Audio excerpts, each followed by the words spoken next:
Hey class, and welcome to the Building Envelopes and HVAC module of the course.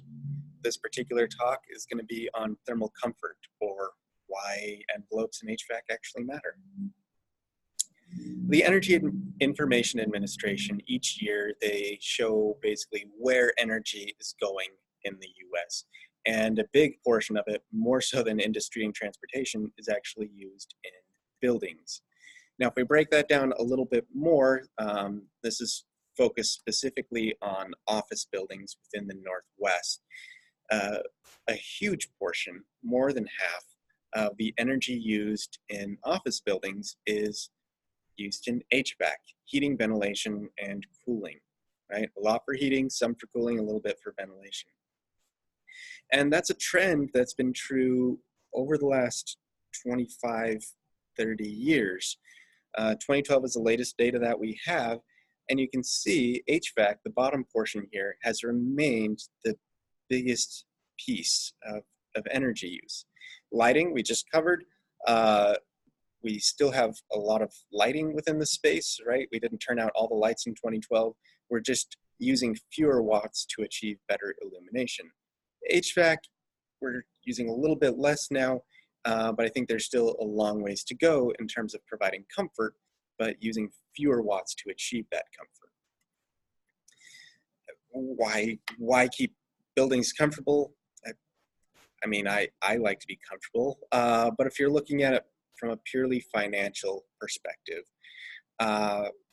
people do better at their jobs when they are thermally comfortable, right? When the office temperature dips below 70, 65 degrees, people spend less time at their desks, they're less happy, they're less focused, and they get worse at their jobs. Same with above 80 degrees. Your body goes through physiological changes in response to your environment that make it harder to concentrate and harder to be productive. So if you deviate from kind of a standard comfort range, Berkeley estimates that costs a company $330 per year per employee in terms of productivity that's just lost because everybody, their fingers are too cold, they're not typing as well. There was an office in Florida, Cornell did a study at it, and when they were over conditioning, over cooling their building during the summer, so they're wasting energy.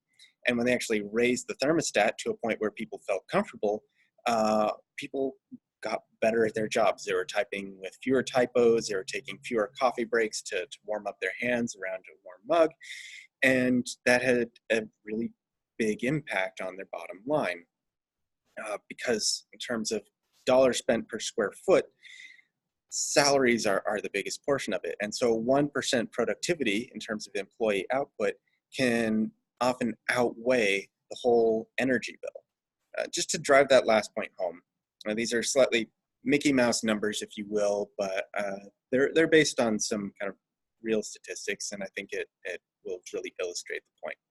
So say we've got a new office that's being built. It's going to be 100 employees at a new facility, and it's going to be a 20,000 square foot office to house each of them. All right. Assuming a construction costs at $200 per square foot, that's going to be a $4 million building. Sounds like a big number, right? Energy costs are going to be probably much lower than that in terms of dollars per square foot, but 4 million, it's a pretty big portion of the costs.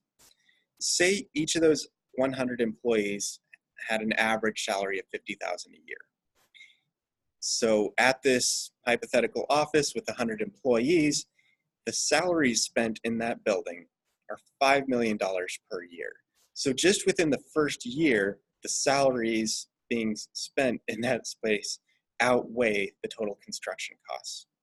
So let's try and keep people comfortable and productive at their jobs, not only to make them just happier, but from a financial perspective as well. And what actually is a comfortable space, I think is the next question to ask. A facility manager might say, well, what does ASHRAE or DOE recommend as the actual set point within a building? Should it be 70 degrees? Should it be 75 degrees? The answer is it's a lot more complicated than that. And more than just using a number on a thermostat, there are a couple of different metrics that you can use. The primary one being the predicted mean vote, the PMV. And that's basically hypothetically asking people, are you comfortable in this environment? -3 being, I am freezing, get me a parka. +3 being, this is roasting, I need to get out of this place. And ideally, you want to be between a predictive mean vote of -0.5 to +0.5. And that directly relates to basically predicting the percentage of people within that space that are going to be happy or unhappy. The PPD, or percentage of population dissatisfied, the minimum you're going to get is 5%. But if you have everyone in an office in shorts and a t-shirt and it's 0 degrees in there, 0 degrees Fahrenheit, I'm pretty sure 100% of those people are going to be dissatisfied. And you want to keep this level below, 10% or so. So what are the 6 factors that lead into predicting that mean vote, or percentage of people that are going to be happy within that space? First is, what are people doing? Their metabolic rate. If you're sitting still and typing, that's very different than walking around an office or maybe packing boxes in an industrial application. Second is, what are people wearing? It's very different if you're in shorts and a t-shirt versus like a sweater or a suit or something like that. So you have to take that into consideration. Air temperature, of course, that's usually what most thermostats are based on. One that gets missed a lot is the radiant temperature, or mean radiant temperature. This is the average of the surrounding surface temperatures within the space. Also, airspeed makes a difference. If you're right underneath a diffuser or a fan, that's going to give you a different comfort feedback than if the air is relatively still. Within offices, we generally assume 20 feet per minute in terms of airspeed. And humidity, right? We're also sensitive to the latent energy within the air. One tool that I like to use a lot, it's free. You can just Google Berkeley Thermal Comfort Tool. It'll take you to a website, and you can enter in each of these 6 different factors and then get an estimation of whether you are complying with this ASHRAE 55, this comfort standard, or not. It will also show the predicted mean vote, where we estimate what the PMV would be, as well as the percentage of people that are going to be dissatisfied within the space.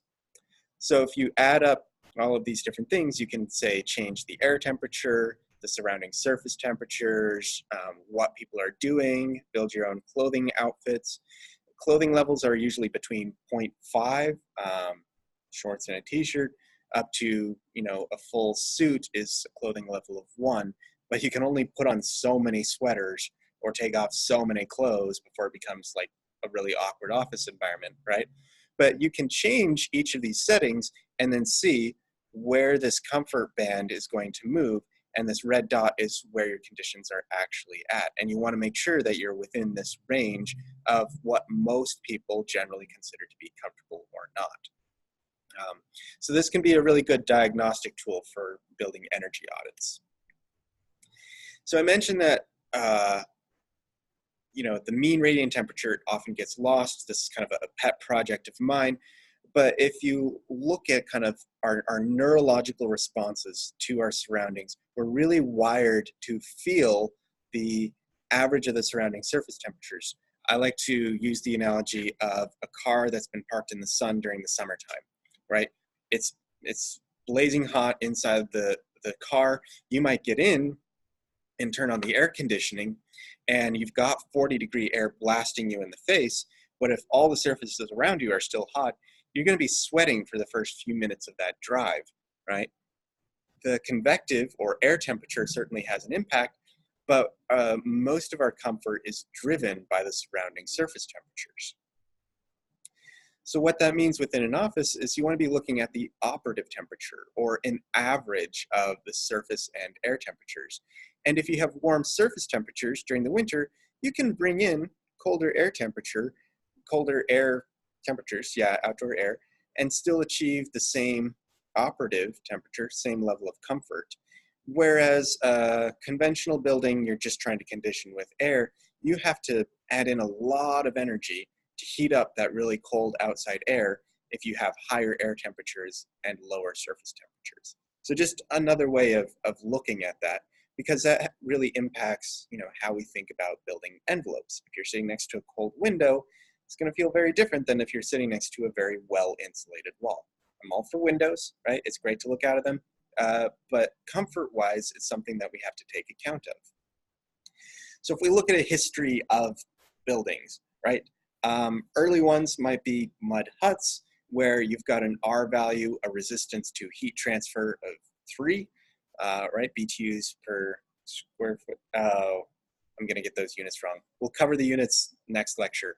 But R3 is kind of our resistance to heat transfer. A low R value is going to be heat passes through that pretty easily, right? So we want to do a little bit better than that. Along come pioneers, we have log cabins. Great, R8, so it's more insulated. It feels nicer to sit against the wall during the wintertime in a log cabin than a mud hut, right? But we can do even better than that. Now we've got stick frame houses, your conventional balloon construction. That has an R value of R16. Great.